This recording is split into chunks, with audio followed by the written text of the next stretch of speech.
Hey, good morning. Welcome back.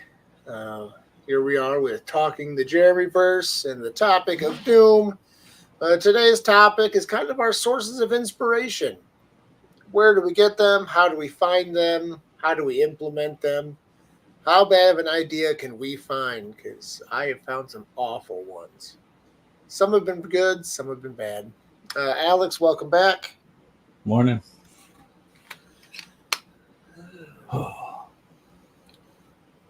Yes.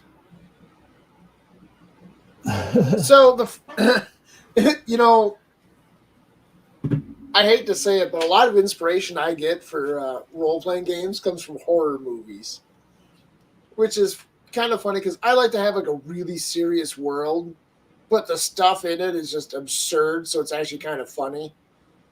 Like, I can't take this serious. Is this guy using puns? Is he for real? Like Yeah. my D&D worlds are like the ultimate straight man. Like I said exactly what I meant. Oh, so no innuendo? No. And it's all innuendo. It's all it is. Yeah, I was gonna say that's not my experience of your world so far. Hey, there's some very serious things. They're just it's sadly slapsticky, and they mean it. All right. Uh, yeah. Unfortunately, that's how it keeps going. It's like, yeah, here's this really dark and riveting tale. Also, the guy's name is Bugs Funny. Yeah, just too many.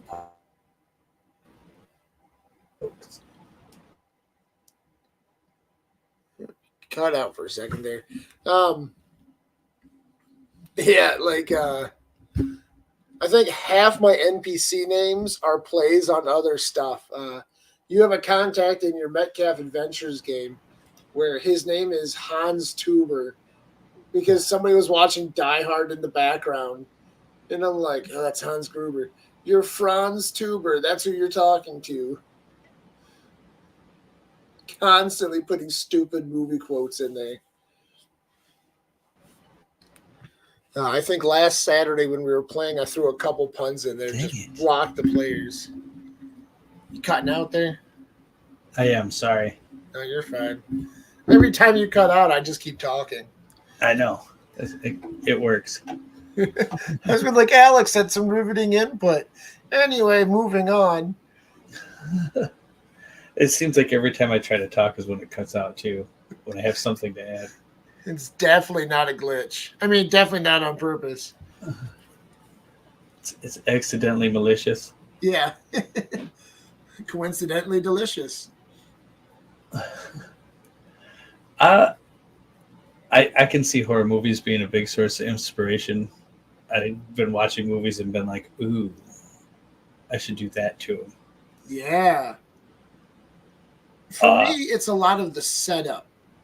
I don't care about the horror, the jump scares. Like, I like that stuff, but horror movies tend to give you the setup way differently than anything else.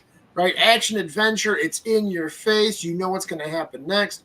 Horror, horror, thriller, like a mystery novel, like you have a generalized idea of what's going to happen next. Have you watched Attack on Titan?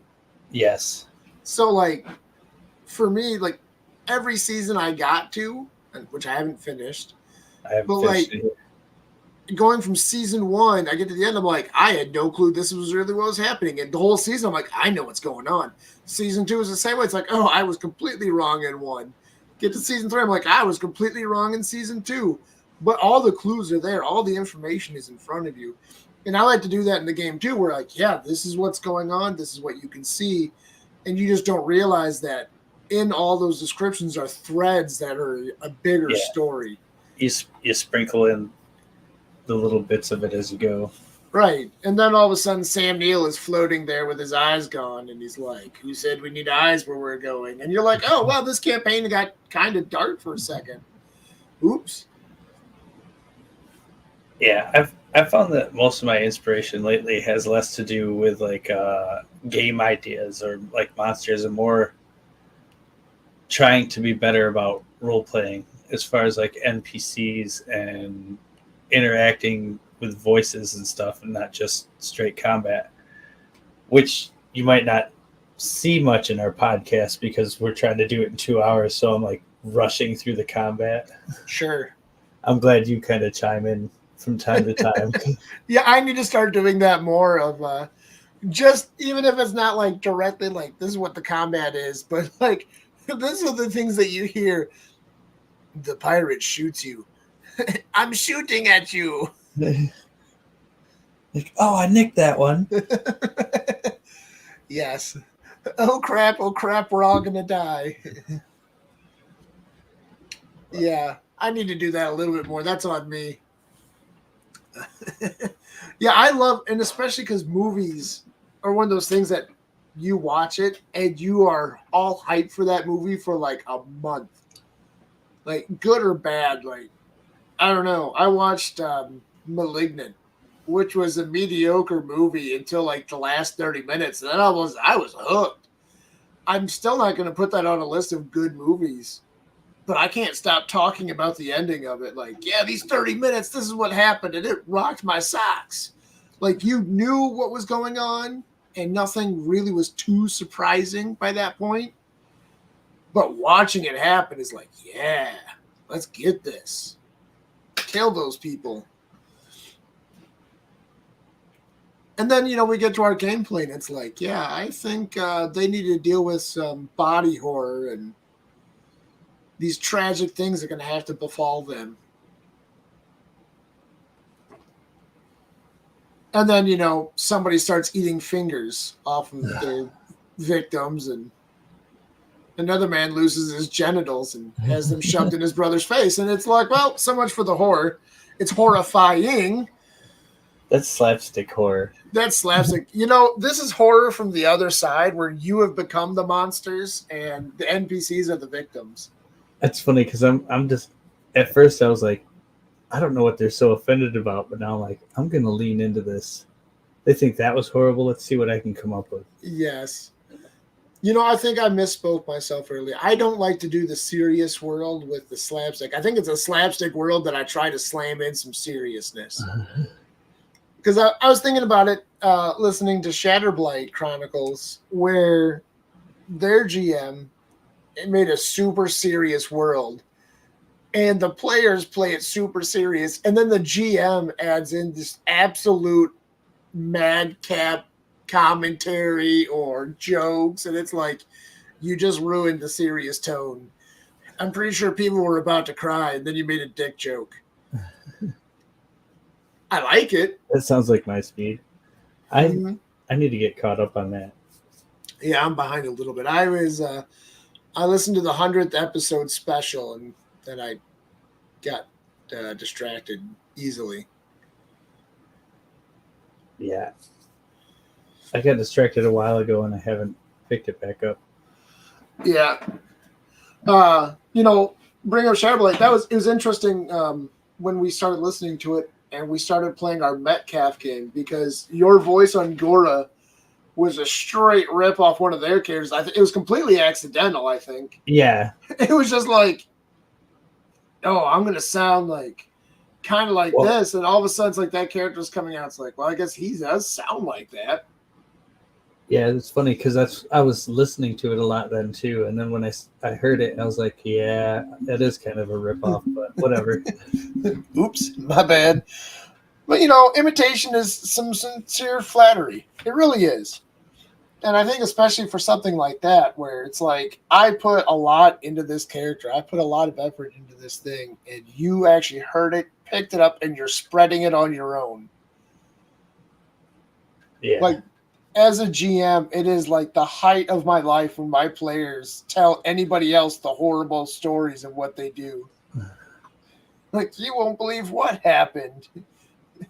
It's funny because the one guy came in and apologized for falling asleep during our game the other night. And I was like, dude, we get it. It's hunting season. Yeah. You're on a different shift than us. I was like, just know that from here on out, every now and then, slip in some Southern Gentlemen, and you're probably going to make John spit out his pop. Yes. He's like, what do you mean? I'm like, if you guys made Gura Mid-Atlantic, we made you a Southern Gentleman. Yep. He was fairly bad. It was kind of funny. It was a good scene too, because after he had fallen asleep and he had to take off for the night, there were 5 players. 2 of them had to leave for sleeping, and they're like, "Well, let's keep going. You know, we got the character sheets. We're not going to do anything massive with it, but let's kind of clear a little bit more dungeon and switch right into these horrible accents." And he ended up, his character was blinded constantly for the whole fight.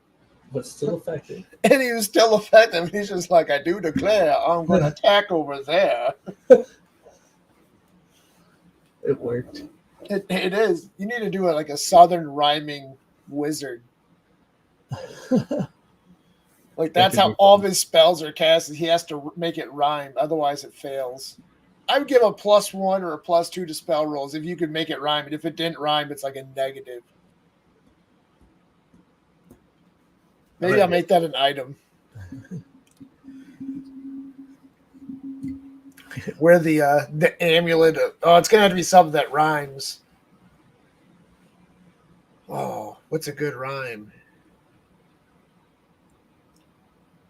I don't know. It could be like a cursed bucket of chicken. I was thinking like a beret, but it's called Nothing Rhymes with Orange. I don't know. I'll work on that. When we get back to homebrew, I'll have something. It's like one of those all-white Southern gentleman suits. Yes. It's a ring that makes everything you wear look like that. That would be pretty nice. And you have if to only while you're rhyming. If you can't rhyme, you ever stop rhyming, all of a sudden you're wearing like beggar clothes or the emperor's new clothing. Yeah. Hey, where does clothes go? Oh, I forgot to rhyme. I'm sorry, guys. Oops. Hey, Colonel, we need a distraction. Stop rhyming for a second. Gets him every time. They're just so on not another D&D podcast. Eventually they switch over to Trinivale, which Dunkel DMs. And I can't think, I'm really bad with names, but the current DM is playing a character. He's a bardic sword dancer, and one of his dances is where he drops his pants and spins his sword so fast that you can't see anything. That's one of his distracting dances, and I don't know why he just made me think of that. There's the quote from the movie What We Do in the Shadows. He's like, you come in and interrupt me. I'm doing a sexy dance for my friends.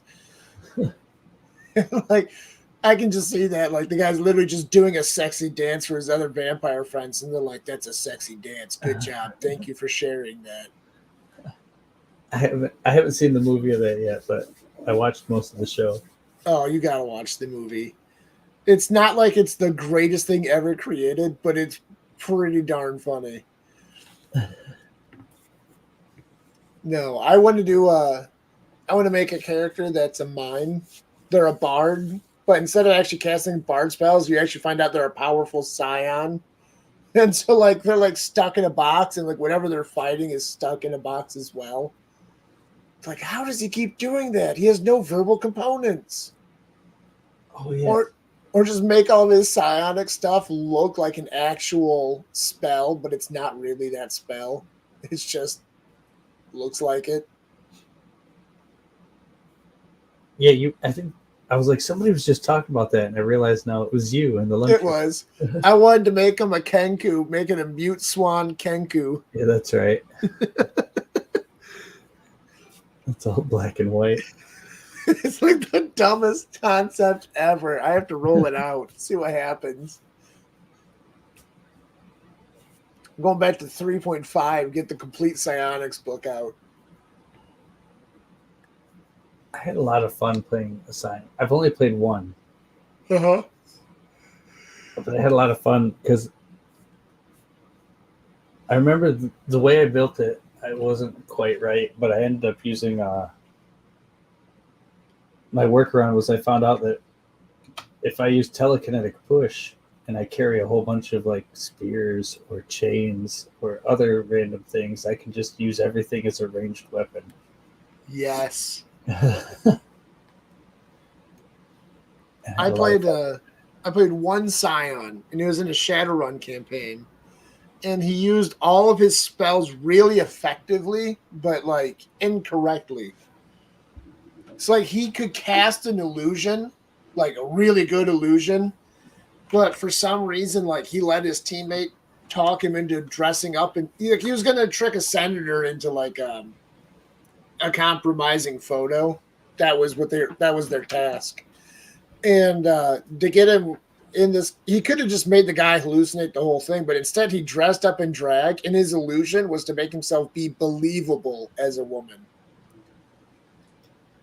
No reason for it. He could have just straight up walked up to this guy, and the guy would have believed everything he said. And instead, I'm like putting on a show, and the character didn't really understand what was going on, but he was really good at it anyway. Like, I don't know why I'm doing this, but I guess this is what guys like.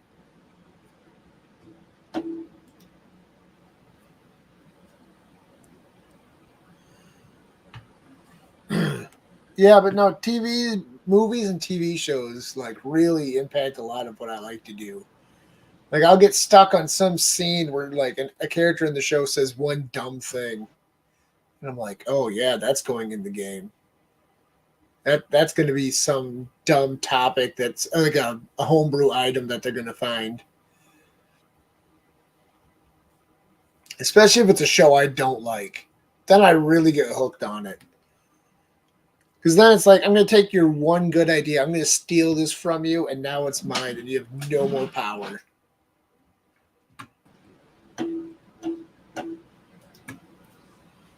Gosh darn internet. Yeah. I love living in the country until I want to use the internet. This is what happens when you didn't get your 5G booster shot. You're not compatible with your internet anymore. It never was. Oh. Sad. You need to sacrifice more modems so you can connect faster. Books. Books used to be a really big thing for me. I love reading. I just haven't done it a lot lately. But the books I read as a kid, yeah, me too. Even just a young adult.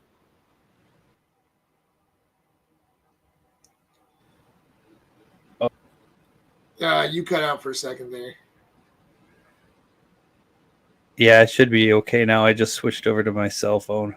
Oh, I got you. No, it's like the old days. I love my phone line. Reading. I used to do it all the time, but it seems like the last 5, 7 years, 10, I don't know.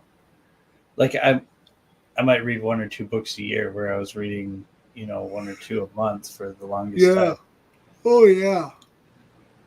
But I do listen to more books on tape, which I don't really feel like it counts, but it's still entertaining. It's pretty close. It impacts your brain a little bit differently, but I think in the end, creatively, it's kind of hitting the same. Yeah. But as far as inspiration, I haven't really read anything new in a long time. It's like I read the first 7 or 8 books of the Wheel of Time series a few years ago. Yep. I really like that. And then series. I didn't. One. And I kind of forgot about it for a while, and then Audible came around, and I was like, "Oh, I could buy these!" So I bought all of them on there and listened to it 4 times. All 500 hours. Yeah, and I'm like, I freaking love this story. And then I saw Amazon was coming out with Wheel of Time, and I can't watch that show to save my life. They changed it way too much from the books. And I get it. they had to adapt it more for TV, and maybe they're trying to go in a different direction, whatever. But I had to watch it like 4 or 5 times before I could get past the first couple episodes. And now I watch it out of spite. Like, I want to rip apart everything they didn't do. Like, that's where I find the enjoyment in it. Like, nope, that's wrong. This is stupid. You sound like me on like Reddit, where like you're just browsing through and it's like, would you date a girl like me? Nope. Am I pretty? Not with those eyebrows. Sorry, lady. I don't know what to tell you. This is my stupidest pastime, is just ripping on people who are trying to like be flirty on Reddit. Like, no. Mm-mm. Sorry.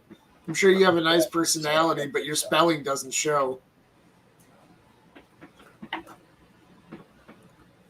Yeah, I've got some books that I read like as a kid, and then again as like a teen, and then again as an adult, and like they're really sticking with like the different what was that? Was it Out of the Labyrinth or something like that? I don't even remember the author's name. I can't even find the books. They're in my house somewhere. But like there's two main race. There's human, dwarf, and elf. But then you have 2 races at top of that of magic users.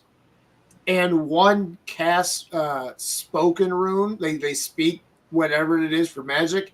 And the other one like does drawn runes, and that's how they control magic. And I'm like, that's really cool that there's like 2 different ways to do pretty much the same thing. And it's just really interesting. And it impacts a lot of what I do. You know, I'm currently trying to write an RPG right now. I'm assuming it's going to take 10 years. But like in it already, without thinking about it, when I look back at what I put in, I'm like, oh, wow, there's 2 different ways of doing magic. And oh, wait, they're nearly identical to this book series. One's all about the written word and inscribing it into things, giving it power. And the other one is about using your will to influence power into the universe. Yeah, so it's like true name magic and then Kinda. magic, yeah. Yeah. But yeah, there's in so many books that, you know, I like one of my favorites is The Relic. I've read that book probably 20 times. I like the way that they talk about like the genetics and the different things and how each addition to this monster changes like how it behaves, even subtly. And so I like to, when I'm putting stuff in my game, when I make small changes on something for like a homebrew, part of my process is how does this little change? Oh, I'm going to make it do a breath weapon attack. How does that change the way everything else look? Can I argue that it should be able to do a breath weapon? Can it cast spells? How did it develop it? Yeah. What would this monster look like to get to this ability? Because I'd hate to have something where it's like, yeah, you're fighting a troll, and all of a sudden it's casting ice ray at you. It's like, why is it casting ice ray? I don't know. I gave it an ice ray. No, that sucks. Whereas, you know, I gave you guys a kobold that cast fireball at you out of the blue, and then you find out that he was given that spell by a red dragon. Like he's literally been taught this by somebody. Seems out of place, but at least I can argue why he was able to cast a spell. I did something similar in my game, and it almost killed everybody. It should have. But that was an oversight on my part. I mean, I realized it was an accident, but it was also hilarious. Because I was like, it was a moment, I don't know if I was eating something or had to pee or whatever. And it's like, wait a minute. Did we all just die? What's going on? How did I fail my reflex save? I'm sorry, dex save. Yeah, it was like I was just trying to. I meant to give him the item, but I didn't check the level of the item. I meant to give him the wand, and I ended up giving him a level 9 fireball wand because I was trying to give you guys one. I'm like, well, they're probably going to use it, but they'll win eventually, and then they'll have this wand. But since it was like 9th level, I'm like, nope, that was the only charge. The only disappointing thing was my character was going to take the empty wand with no charges and just he was going to intimidate people, like convince them that it had charges. Yeah. Like, this is a 9th level fireball wand. You ask yourself, has he fired once or twice? Does he have another fireball in there? You feeling lucky? Oh, yeah. What is he referencing? I don't get it.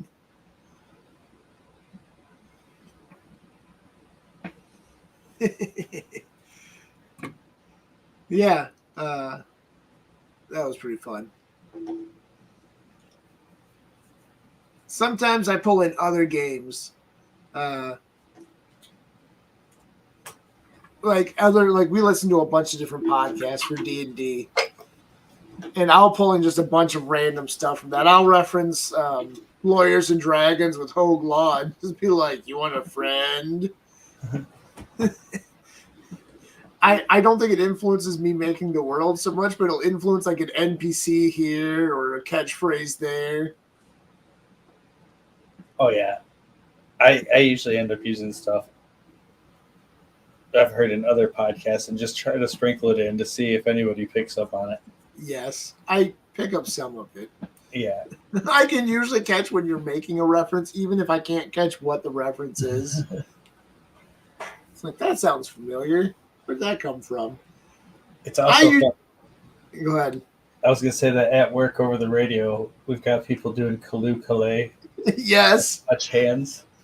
Is anybody else doing it but you and me? Somebody hit us with a Kaloo the other day, and it wasn't you and it wasn't me. Are you sure? Because I said it funny the other day. I was pretty sure, because you already had hit the touch hands, and then someone said Kaloo. Oh, they might have. I don't know. I was talking to Tyler on the radio, and somebody needed to call him. I'm like, I'll get him. Like, hey there, Tyler. Can I get some of this stuff up here? Yeah. Kaloo.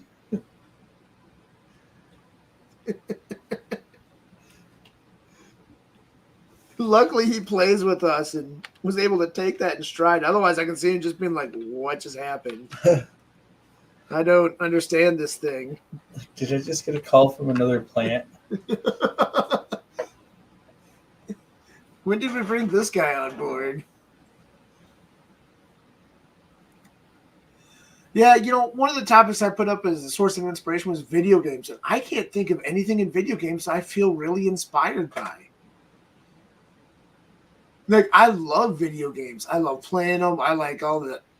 I guess, like, sometimes I use a catchphrase like, a new contender has entered the battlefield or whatever. Our new challenger approaches. It's like little catchphrases from games. But I don't think there's a lot of stuff from games that... I get some from... what was the world? It was a Nintendo Wii game, Mad World, and the way you get points in it is like an Escape from New York scenario where you're a bunch of inmates, and you get more points the more brutally you murder everybody else.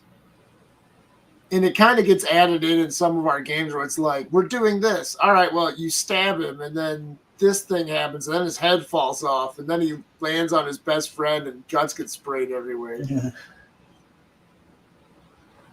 I suppose I can give some of that to it. What's really been inspiring me lately is bad AI art. Yeah, you showed us some pictures in that last game. Oh yeah, there's some stuff I'm saving up like folders of it. Like, I've decided in my Heldkugel world, my Wednesday night game, that we have like lizard people and there's cat people, and I think that some things can gain sentience without becoming a people, like instead of having a dinosaur people. And I've decided to give Tyrannosauruses sentience, because I think that just makes sense. Of course you do. As the king of dinosaurs, why wouldn't they be the intelligent ones? And it was dumb of me, because the more I thought about it, the more it stupidly made sense. Like, I made a homebrew dinosaur vampiric T-Rex that's intelligent. I'm like, oh, it's been around for a long time. I'm like, you know what? Maybe not. Maybe it's just intelligent because it's a T-Rex. It doesn't have to be like a brilliant scientist or anything, but it has sentience. It has its own autonomous instincts. You know, its own identity. And then somebody put up a picture from AI with this T-Rex with wings and stuff. And I'm like, I can see a half dragon T-Rex, but we don't want bestiality. So I'm going to make the T-Rex as sentient.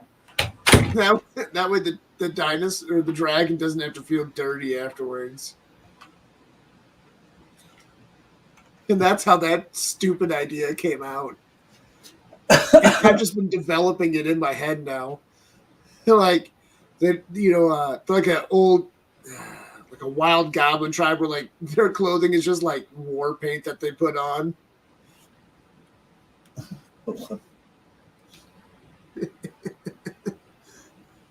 Welcome to the tribe of the Tyrannosauruses. I like you T-Rexes. Oh, that's such a derogatory term. Please don't use that. You'll cause needless suffering. I didn't mean to hurt your feelings. Oh, no, I'm not going to suffer. You're going to suffer. I saw another one. It was Uncle Mike's something photography. And I don't know what it was, but it was like two kids and then some horrific monster with them, like the family pet. And I looked at John R. At him, and I'm like, hey, just imagine you're coming into town and you hear the kids like laughing and giggling and playing, and they say, hey, mister, look what we found. And you look, and it's just some eldritch horror that the kids are playing with like it's a dog. It's like, oh, well, we're all going to die. Luckily for those kids that they made a friend.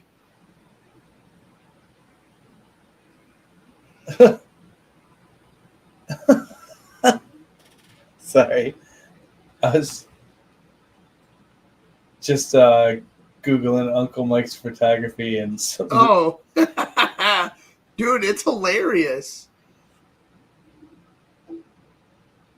Where did it go? Let me see if I can get this picture put up. Is that a badger? Oh, probably.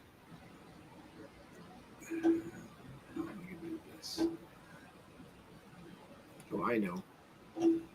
I'm going to get really dumb. I'm going to message it to you, and then I'm going to open up the messenger on my computer and then save it and then post it on here. This is going to be one of the dumbest roundabouts I've done in a while. That one's an NPC. Yeah, Uncle Mike's is like the dream of finding bad stuff. That's just perfect. Is this Uncle Mike's here? Hang on 1 second. Yeah, that's the site. Oh, it's great. That's not what I want. Open this. Go to downloads.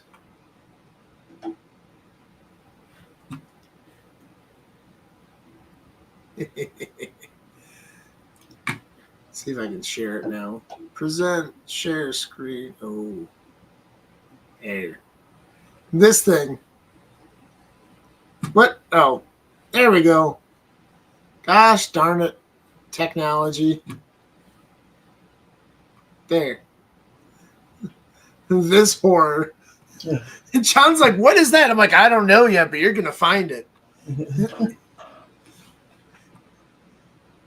This was the other one. I'm like, this is definitely going to be an NPC. I don't know what it is. He's like, what race is that? You can't tell. Is it a man or woman? You can't tell. All you can tell is it's not happy with whatever you were just doing. This is so stupid. If you like that, you need to look up Uncle Mike's scary photography when other people start getting in on it. And the captions he puts up are the greatest. Brother. He's throwing a pizza at an elephant. Have you seen the ones where he's fighting an alligator and he's just kicking it in the head? Yeah. He's stomping on a shark.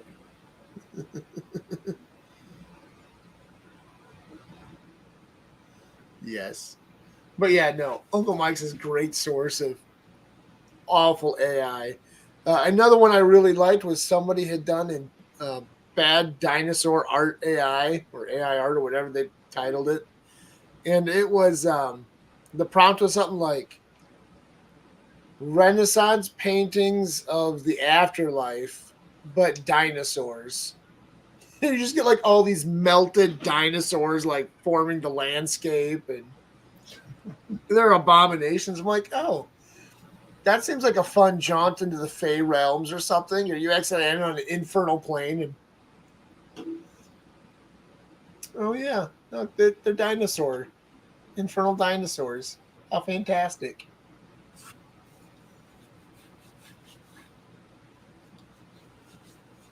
One way I kind of find myself getting influenced by these other ones is how we play the game. So like making up rules, how we interact with each other, like the rule for like if it turns its head, you can flank it, which kind of backfired on you guys the other night when you were fighting gibbering mouthers and you couldn't flank it because they have eyes on every single side. It's funny, the way you were trying to describe it, I knew what it was right away, but it was fun to hear the realization come to John. Yes. As he's like, I knew it. You guys were just talking about him. I knew you were going to. And it wasn't right away in the fight either. It took him a minute to get in on it. Yeah. He's like, okay, this is going on. And for those of you who don't play with us, I changed their names. Like, I used to just put on the map, like, Beholder 1, Beholder 2, and I changed it. We bring up what I changed them to here. Like, it was like, why, God, why?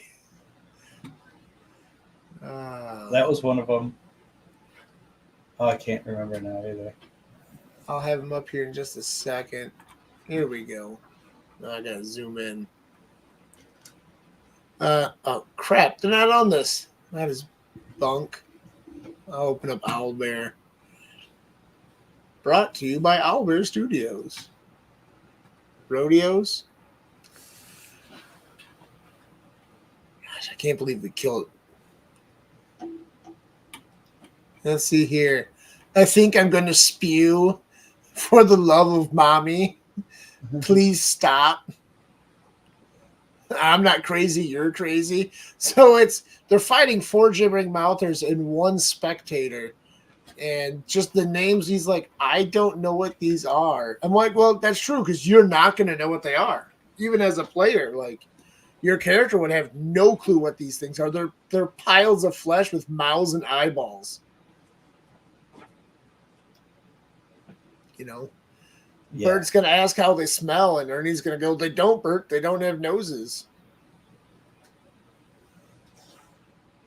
And everybody else is like, I can smell them from here. Please stop with the jokes.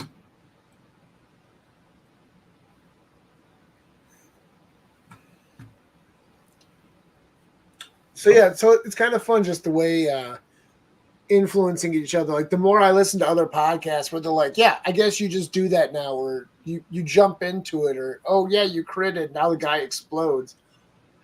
And I don't want to be the other podcasts, but some of the stuff is fun.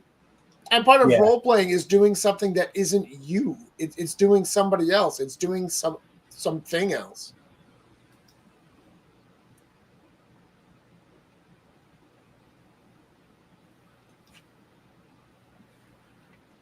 Yeah, I think a lot of some of the homebrew rules too, because they're just fun, or some of them just make sense. Like, yeah, and why not? It's not like you have to stick to one set of rules. That's right. What's the line? I don't play anybody's rule, but I don't play by anybody's rules but my own. and I don't even follow those. I know, like, while we've been playing, like, I definitely change stuff on the fly sometimes. Like, I'm tired of this rule. We're not using it for a while. Sometimes it's fun. Like, I like adding in the crit charts.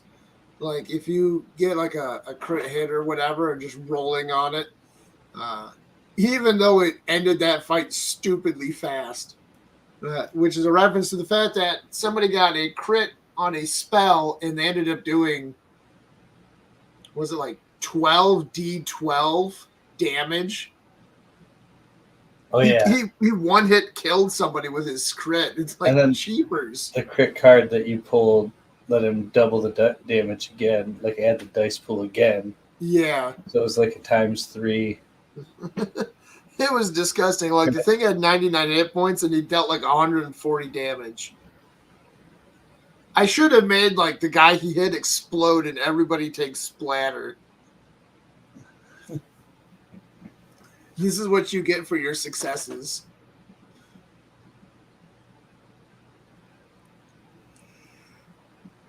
Oh man. Uh-huh. I'm hungry. I ate and I'm still hungry. I don't know what I'm going to eat. I should have brought something to drink with me. That's my problem. Alcoholic or otherwise. Yeah, I actually went to get a drink before this, and I'm like, oh, I'll make some coffee because I got to be up for a while still. Yep. And I made the coffee and didn't bring any up here. Oh, now it's all cold and disappointing. Just like the rest of us. Just like the rest of my life. I'm really liking the influx of role players out there. There's so many, like, shorts channels, reels, whatever. The guy who gets out there and gives, like, bad D&D ideas. Oh yeah. He's got a couple that he's put out that I'm like, you know what? I actually like that idea. I'm going to use that somewhere or modify it a little bit. And one of them, you're going to find out the rest of the team has no clue what's going to happen. But we're doing an in-person gameplay in January, and I'm buying a whole bunch of dice.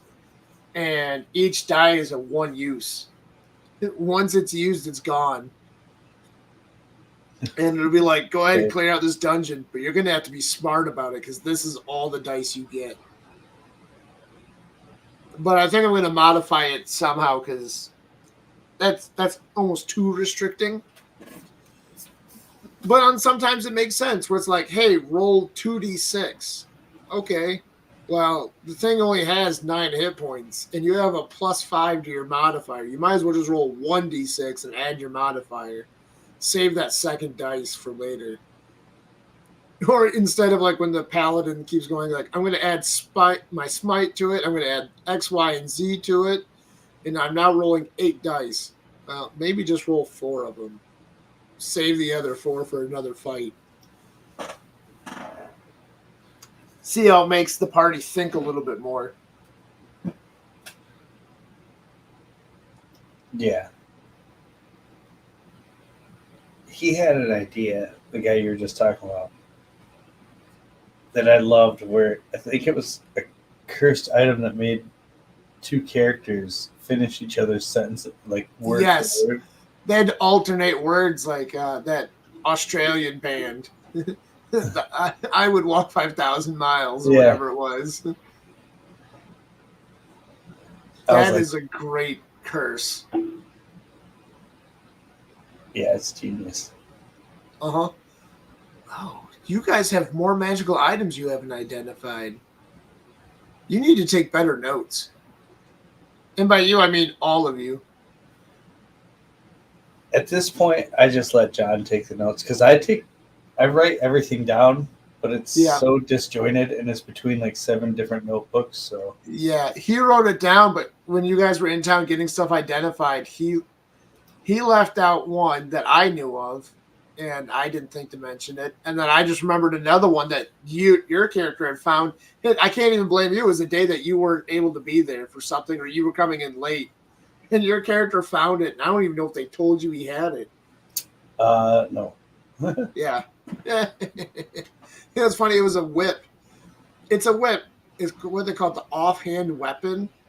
And if you ever get disarmed, it pops back up into your hand as a different weapon.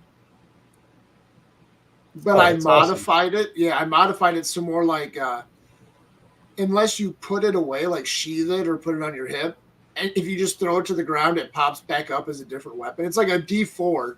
There's only a set number of weapons it is. It's like a short sword or a hand axe or something. I'm like, I can just see the character. He takes it. He's like, I don't need this whip. Throws it aside, goes to do something, and suddenly there's like a dagger in his hand. Like, how did I get this dagger? That never got identified.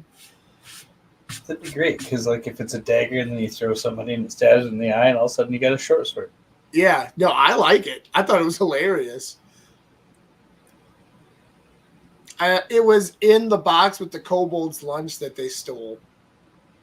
Not the kobolds, the goblins. The goblin painters. Maybe you were there for that one. No, I remember hearing about the goblin painters because apparently we obliterated them. Yes. You painted the walls with them after they did all that work to make it look nice. They even wrote notes like, look to the ceiling.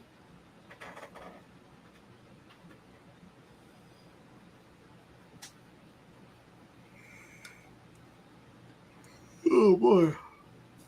Yeah, I think I'm going to have to call it. Yeah, I think we'll call it up here in a minute. But no, it's fun to get inspiration from different things. Sometimes it's the books. Sometimes it's actually stuff that I get really mad about. Like, I just get so mad at 5th edition D&D because it's so vague on certain things. It's like, fine, you know what? I'll be vague too. Screw you guys. Here's your vague thing. What does that mean? I don't know. Figure it out. Or I'll say something specific. What did I say the other day? I thought about roll for some kind of insight. Villains off people that we work with. Oh, do it. You need to. And just be on the nose, tongue in cheek, blatant with the names. I'm Palm, master of all. Okay, succubi from hell.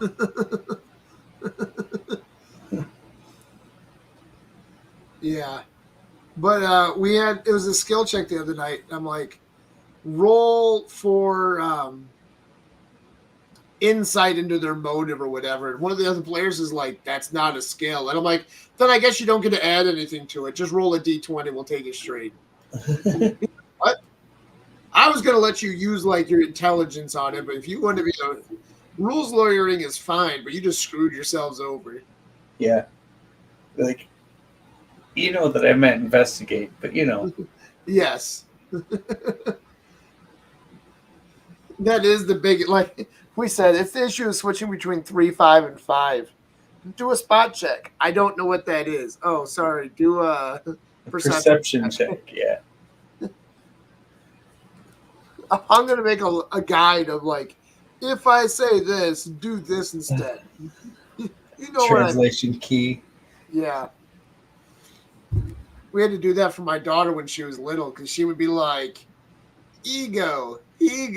My mom was like, what does that mean? I'm like, she wants a peanut butter and jelly sandwich. I don't know why that's what that's called. That's what it is. Like, she'd go to my parents' or house and like, here's the guide for the things she wants if she says this. That's funny. Yes. My brilliant children. I love them. No, let's see. Next weekend is Thanksgiving. We're getting with our players. We're not going to do a live play. That's a bit too much on a holiday. No, most of us don't have the time for it, but we're going to try to get something out. If we pre-record it, we'll pre-record it. It'll be up next Saturday, one way or the other. It'll just be some fun stuff. I believe we are going to be making bird characters and just talking about our dumb bird characters. Or based on Thanksgiving. Everybody's going to be like, this is my bird. This is my Aarakocra. This is my Kenku. And like somebody's going to be like, I'm an orc hunter that uses a blunderbuss and shoves stuff into his horn of plenty when he kills them. It's like, oh, crap. We're all hosed. So we didn't use a whole lot this time, but Owlbear Rodeo, they're pretty cool. If you need something decent, they work. Check out Uncle Mike's photography if you haven't. If you want some abominations, eldritch horrors, I saw one monster on there. I couldn't even count all of its legs, and I don't think it had anything but legs. I saved a picture of it so I could stat block it at some point. It was fairly terrifying. Yeah. So catch us there. Alex, you got anything before we take off? No, just we're doing not next Saturday, but aren't we doing one more and then taking a break for the rest of the holidays? Yeah, pretty much. I'll probably hop on here and jibber jabber at everybody, or we'll record something and I'll just pop it up. But until probably next year, we're going to take it pretty low key. So it's busy for us. It's busy for our players. It's busy for our watchers. I'll put stuff up just so you can have something to look at, but don't expect miracles. You can post this cat patron. Yeah. Oh no, nobody. They went to the shop. They went to the shop, and there was a chance that only one person went to pet the cat, and it was the paladin. The cat's like, I don't want you to pet me. Like, you want to pet me. I don't want that. I totally would have pet that cat. Right. And then everybody else was like rolling checks on it. One guy almost failed it. He failed it, and everybody stopped his hand before he could touch it. It was Elro Stone. He went to touch the cat. And he's like, I don't want to touch the cat. He's trying to grab his own hand to stop it. Everybody's like, what are you doing? He's like, I don't want to pet the cat. They're like, stop reaching out to pet it then. He's like, I can't. I was so mad. I worked so hard on that video. I even took out the changes that we talked about. Maybe it'll still come up. I'll post it on here because none of the players watch this anyways. All right. We'll catch you all later.